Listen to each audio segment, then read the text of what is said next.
This is going to be part 5 of the drill press series.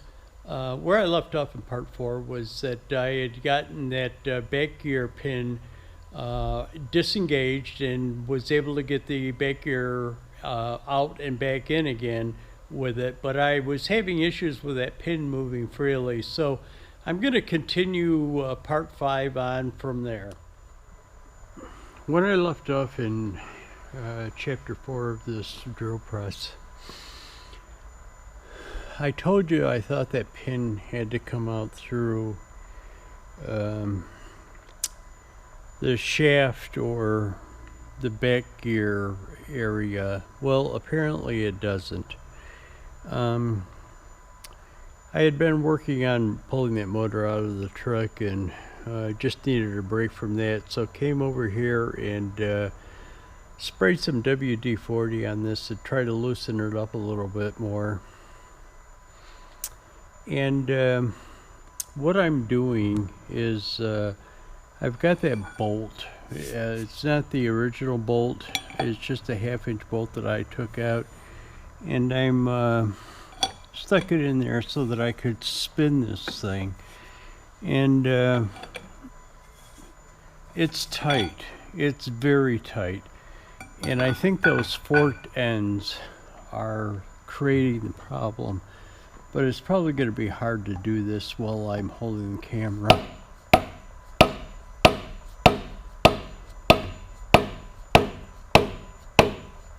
But that shaft is coming out.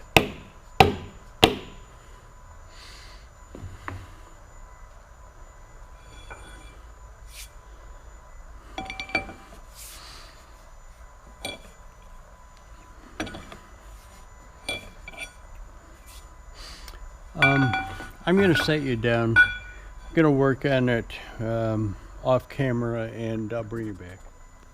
So 2 minutes after I sat you down, took you off camera, I got it out.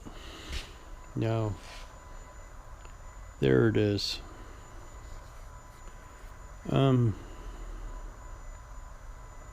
measure it. I think what the problem was is probably that fork spread out a little bit, and that's what was holding it up.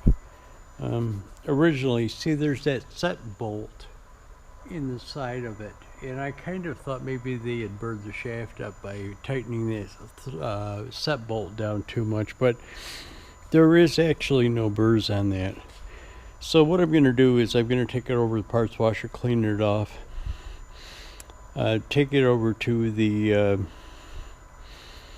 wire wheel. I have a fine wire wheel on one of my bench grinders, and clean it up on that and take a look at it. Probably what I'm going to do is take a I have some flapper discs for the 1/4-inch die grinder that will probably fit in there, clean out that bore of that thing too. But I'll bring it back when I do it. Okay, so here's that pin. I took it over to the buffing wheel and buffed it all off. What I did is then I took it over to the grinder, the bench grinder, and on a fine wheel there was some burrs on the end of that. And then there was a burr where people had been hammering on the end of it. So I took that off. Then I brought it back over to the lathe, and with some fine sandpaper,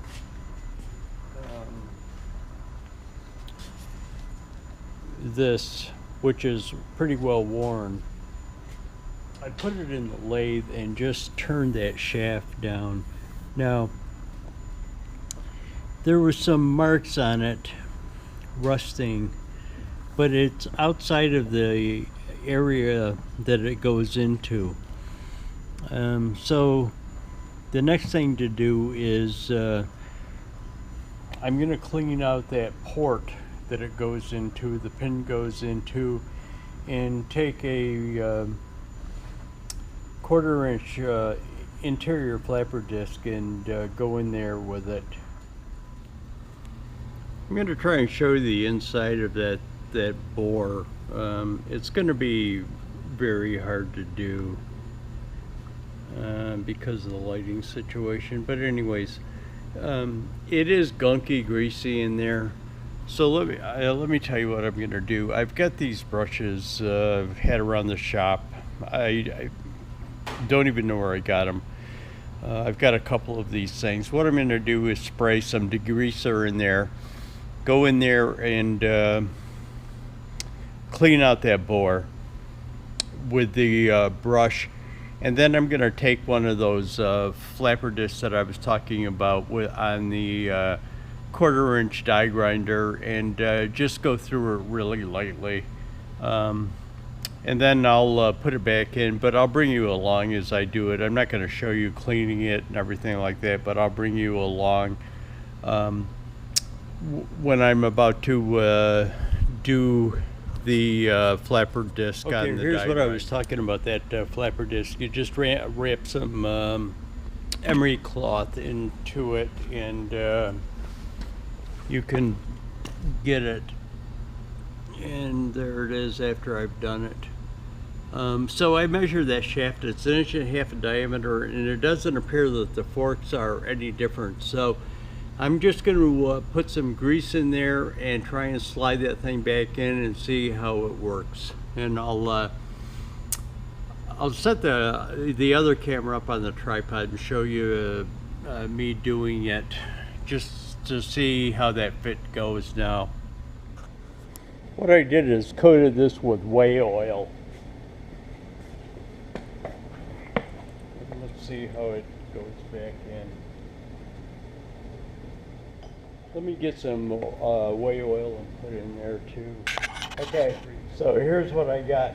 I actually had to take a hammer and kind of pound it back in, but once it gets in there,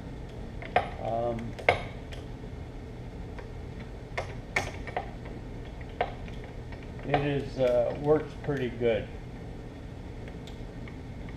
So until I find another handle or make one or something, what I'm just going to have to do is switch this handle in between the two drills.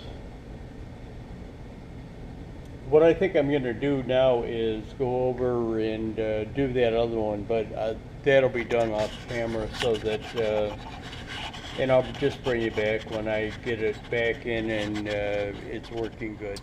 Just a little shot here. This is a pin out of the left-hand head. This came out really easy. I just stuck a bolt in it, tapped it a little bit with a hammer, and it came right out. Now, I put it in the parts washer and I did clean it up, but it does have some surface rust on it. I'm going to take it over to the wire wheel, see how it comes out. If it still has a surface rust on it, I might stick it in vapor rust for a day or so.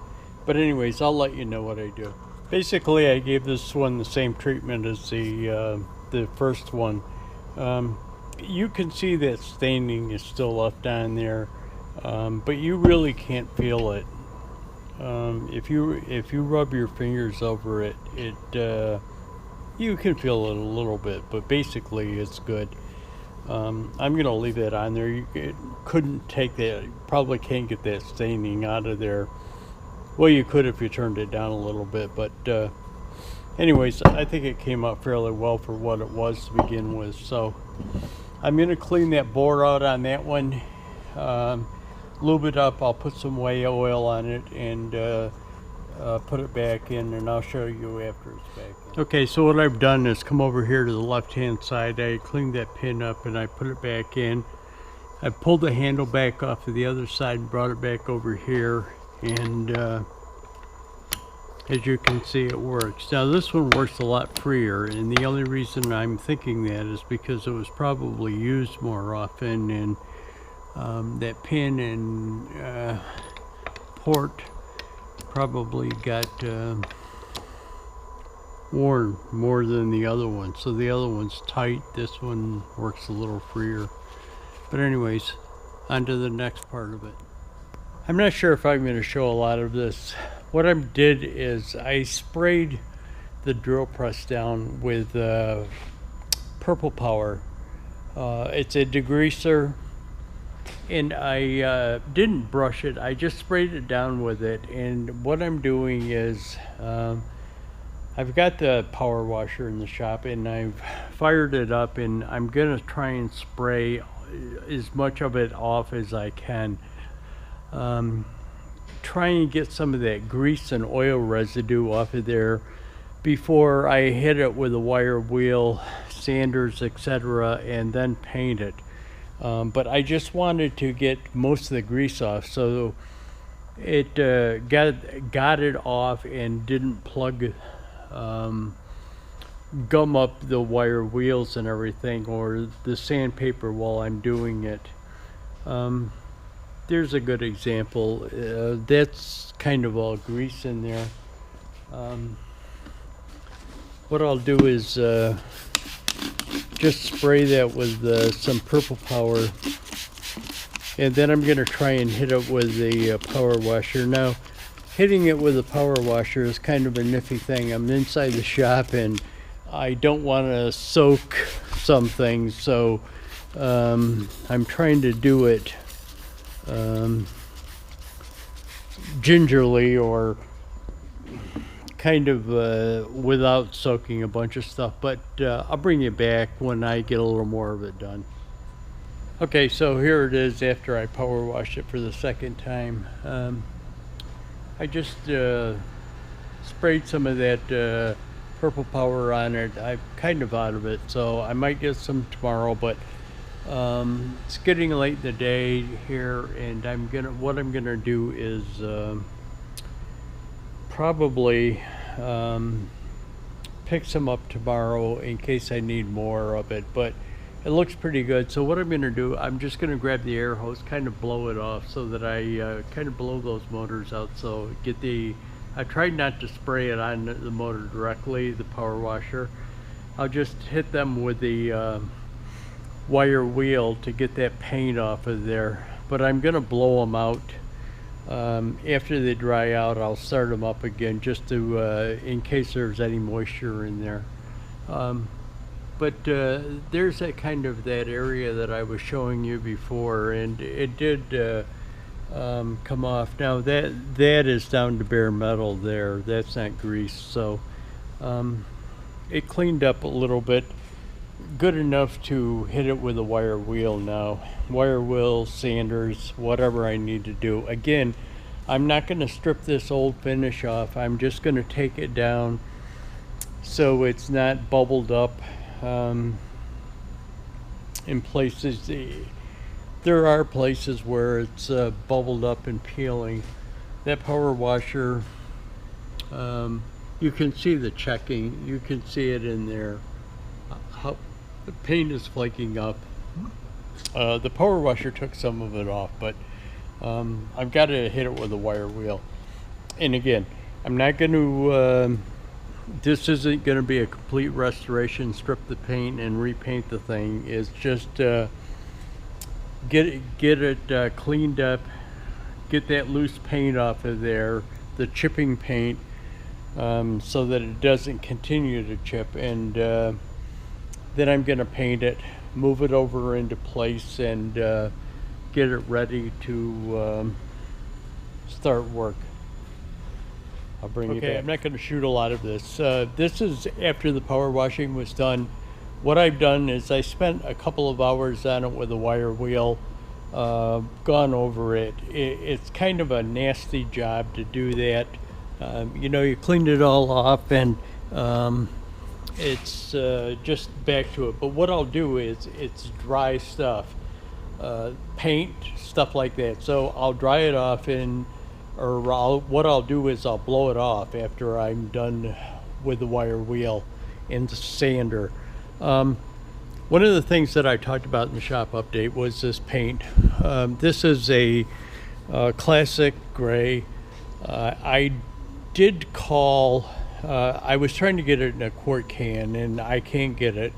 I did call Krylon, or what I did was emailed them. They emailed me back and said they do not provide it in a quart can. So I've got to come up with something else. Either I'll come up with another paint that is enamel or oil-based paint that has a gloss finish. If I can't do that, then what I'll do is I'll just use the Krylon semi-gloss or satin finish, whatever it is that I get in the quart can, and maybe spray